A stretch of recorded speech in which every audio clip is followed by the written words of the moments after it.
than a paragraph. It's a one-sheeter with your capability statement. And it highlights who you are, what you're capable of. It's your marketing tool. It's your before I meet you, this is who I am.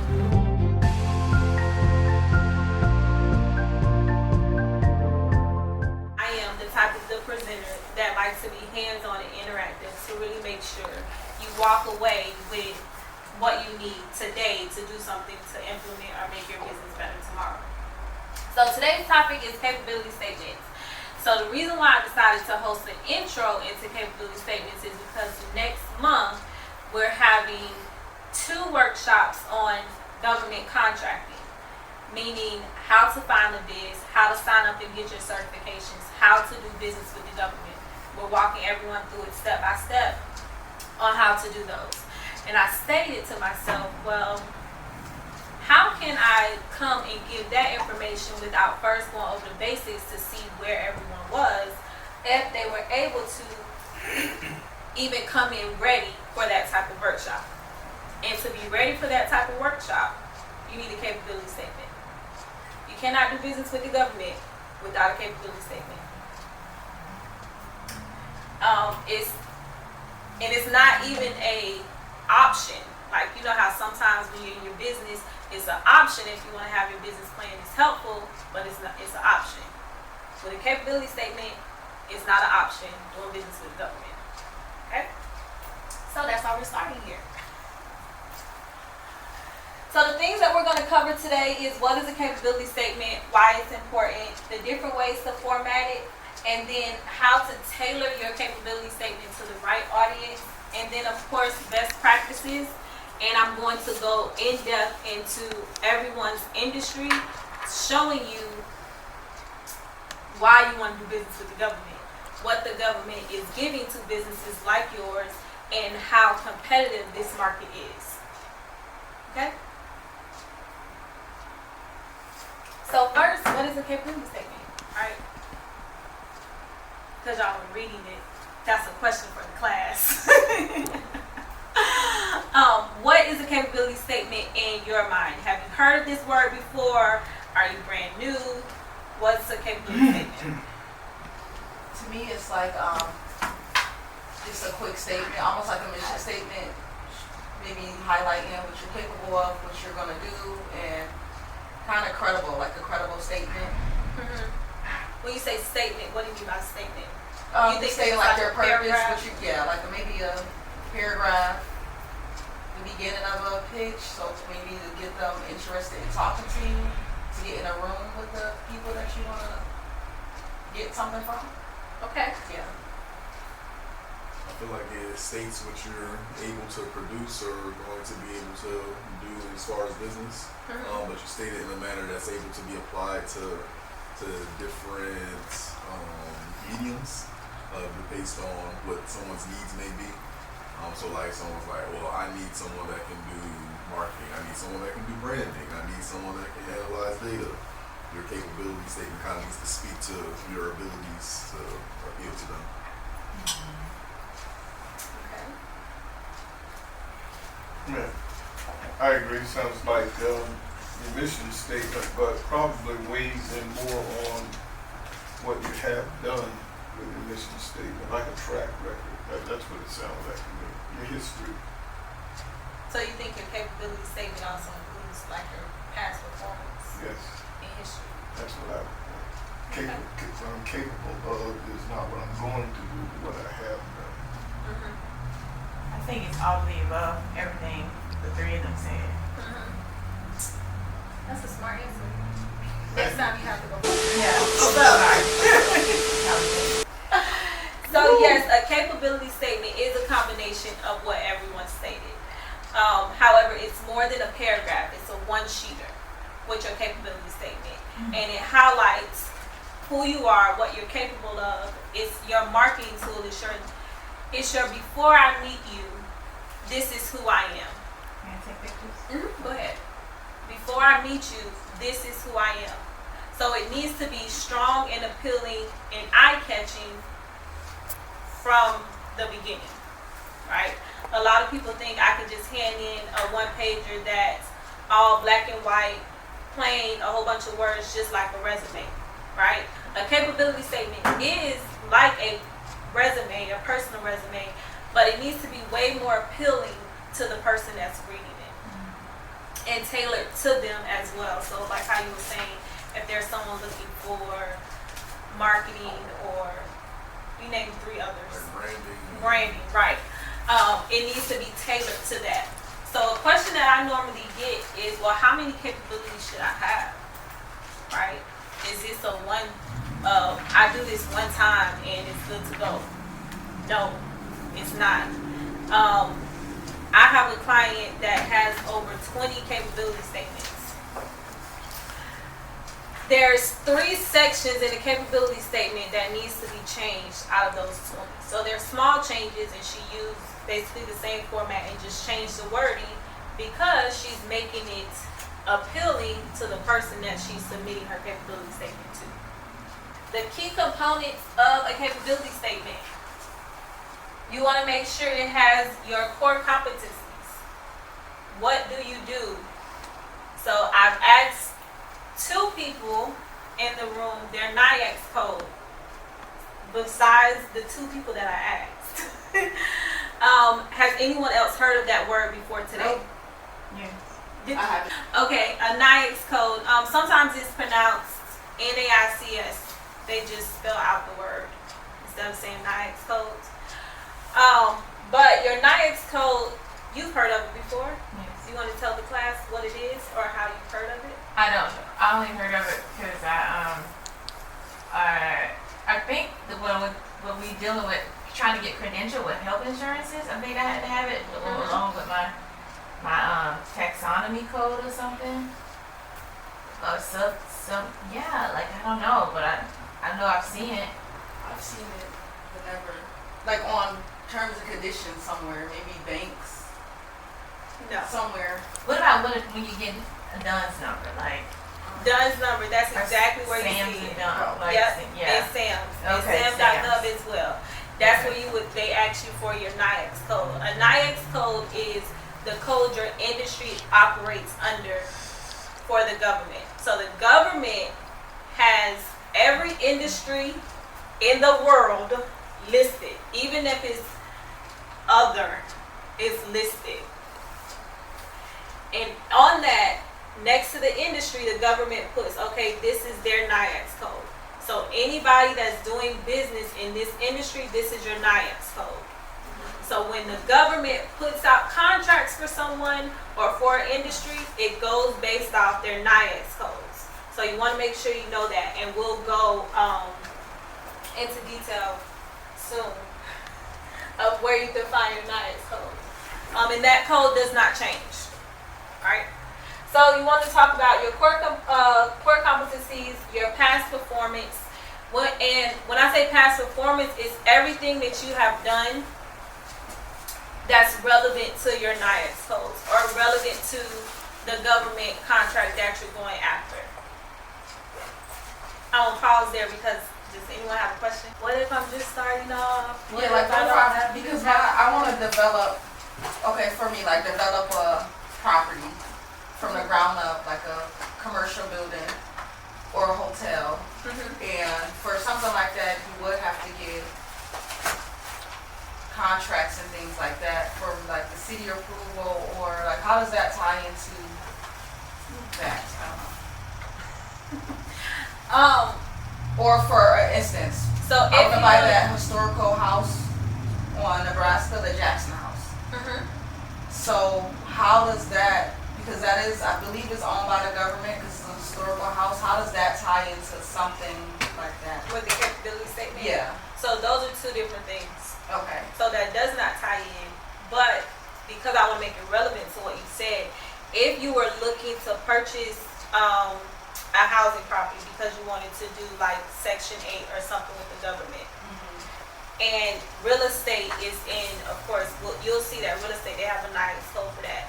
The government contracts people to do that particular thing to help the community or in the government. So when you speak on your past performance, you will put in there about you having your real estate license, like you sold houses to X a number of people. you can list those as your past performance because it's relevant to real estate and your experience. If you're just starting off and you don't really have any past performance, I tell people, a lot of times with past performance is like, what other companies have you worked with that's in the same industry that you've helped? Whether it's the Department of Defense, whether it's USAA, if you partner with them, you can write that. But if you have not, I'll tell people, list your clients that you've helped. List the clients' businesses names that you've helped in your past performances. So sometimes I can't let my company may not have past performance, but I myself as the owner and the worker, so to speak, have had past performance. Can you use that? So like for instance, my company New Vision may not have had past performance in this particular area, but maybe I work for an agency as Anita Ellison. Yes, you can. Okay. You can leverage your company's employees' past performances. Yes, okay. And you can also leverage if you've done subcontracting. So if you were to go to work with someone else on this same bid that you're going after with working with the government, and you're saying, hey, I want this company to also help me and come in on this bid, you can use their past performance. Then of course your differentiators, what makes you different, what makes you stand out, your unique value proposition. And then your corporate data, right? Oh, look, you want to list all of your relevant code number, your cage code, and your NIAX code. So you want to make sure you have that information. Or any other codes. Then you want to include, of course, your company's name, location, the basic information of how to find you, how to get in touch with you, all on your capability statements. And if we don't know, like I know I apply those, but I don't know my codes. Where I can just kind of Google search NIAX codes or DUNS number lookup. No, you cannot Google your DUNS number. I'll show you how to find your NIAX code at the end of these slides. We're going to do a hands-on workshop. So everyone at least walk out of here knowing their NIAX codes, right?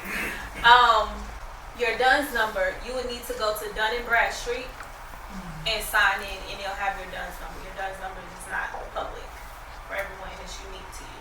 Okay. So the benefits of the capability statement, the top 3 benefits, right? The top 3 benefits is it showcases your strengths to your competitors.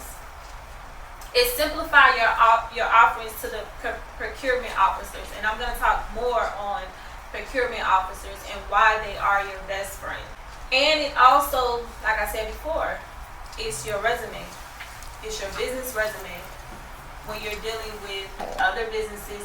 So if we look at what is needed to make a capability statement, all of these are the 7 sections that's needed in a capability statement. As long as you have all these 7 sections on your capability statement, you have a pretty good capability statement. After that, you would just need to, of course, make it look appealing. So, with knowing that those are the 7 steps that you need in your capability statements, do you have any questions? And that's all on one page? All on one page, yes. Great point. Your capability statement needs to be 1 page.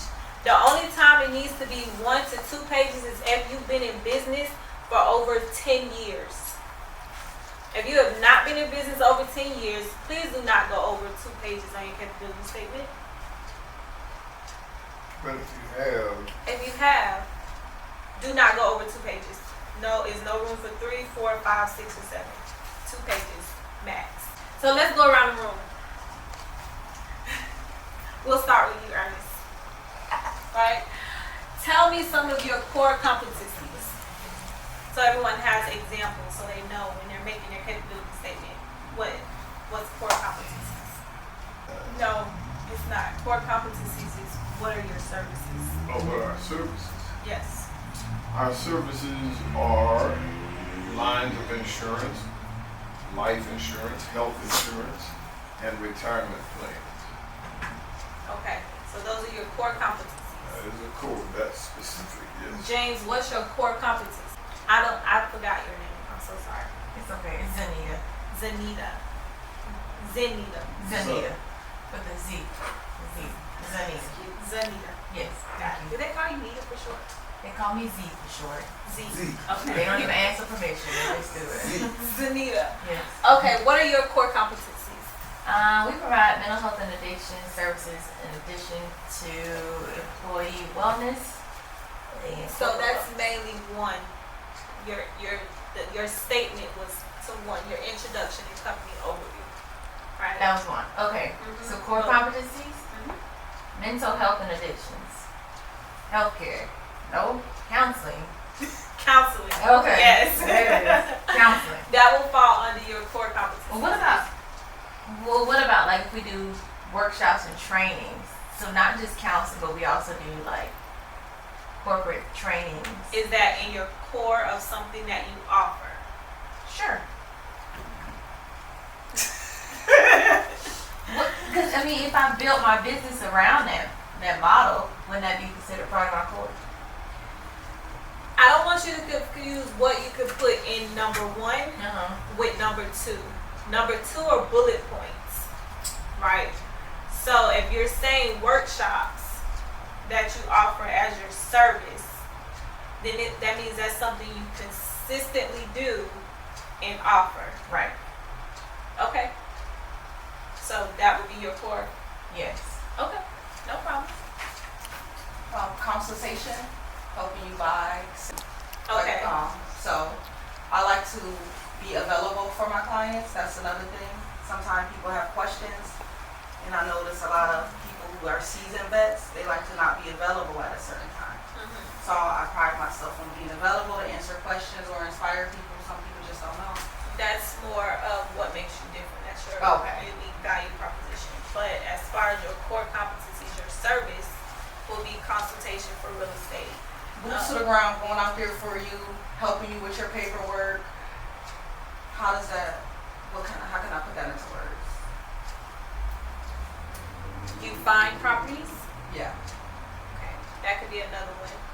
Finding properties. Again, you just want to keep them bullet points, Okay.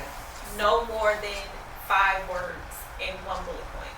Okay. So how it's used to get government contracting with your capability statements, right? And we're gonna go hands-on into this. I'm gonna teach you how you can find the ones that's coming up, past performances to use it. But the way that it is used is it's your conversation starter, right? When you hand someone your capability statement and it has all of the information, when they're looking for that type of industry, yours stand out. So I've worked with a few procurement officers to get this information, to find out what can I do to make you pick my capability statement or to make you call me? How can we build this relationship? And it took a while, okay, to get the answer. So some key nuggets. One, you want to call the procurement officer twice, back to back, because the first time they will ignore you. When you call them the second time, they'll pick up because they see the same number twice, right? So that's one key nugget. The second one is you do not want to use regular paper because they take your paper and they put it in the stack of your industry. And if it's a flimsy little paper, it gets lost in the stack. So you want to use some nice paper as well. And yes, that was my next point of what I was going to say. But yes, you do physically want to hand them a nice capability statement. Still use paper at this point. But then also when you email them, because you do want to email them, in your email, you always want to put a captivating email subject to get their attention. And instead of attaching your capability statement, it needs to be in a picture format as soon as they open it up, so that they see it when they open up the email and it stands out. So forget all that, hi, my name is, making it long, explaining yourself. You want to 1 or 2 sentences and then your capability statements, because the procurement officer is a very busy person. and you only have about 5 to 6 seconds to catch their attention before they move on. Sounds like Brandy to me. When you say a picture, like what You know how most people attach their JPEG. documents and say, okay, well, click on this so they can open it. So it's not PDF, it's just to choose the format to photo. Mm-hmm. Instead of like PDF or a JPEG, it's the other, those options that pop up. Right. Like it's like one PG something Because they're not going to take the extra step Okay. to open it. So you want to catch them. So As save soon it as as they like open a up your JPEG or Well, you want to put it, You can save it as, When you attach or not attach, it's like you can, instead of attaching the document so that it opens as a file you gotta download, yeah. you can upload it straight to the email so that it just opens as a picture. So don't hit the attach button to upload it. It's normally like a picture button. A lot like of on there, times. instead of the paper clip, hit the one that look like the, you know, the picture icon. Oh, okay.